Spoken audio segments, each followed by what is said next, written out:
Ananın amını yalarım amına kodum herhalde. Ahmet Kayalmez ağlama bacım milyon dolar. Ananın amını yaladımın çocuğlarda ananı kıza değiştirdi sikerim ananın amını yalarım.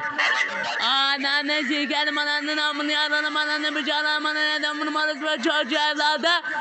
Ananı sekmeyeceğim ananın amını yalarım amına kodum herhalde. Ananı sekmeye geliyorum.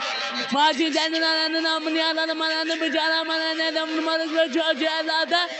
Ananı sikerim ananı dağını yerden vurmalısın ve çocuğlarda.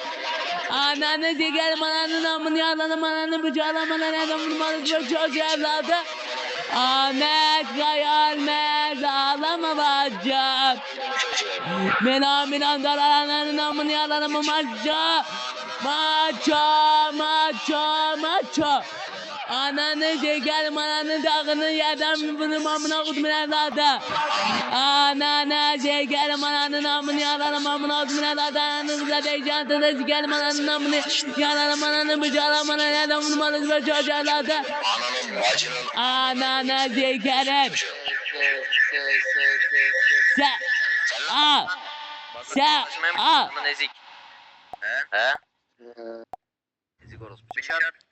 Delikanlıysa Milyon dolar ananın amını yalarım ananı bıçağlarım ananı yerden vurmalısın.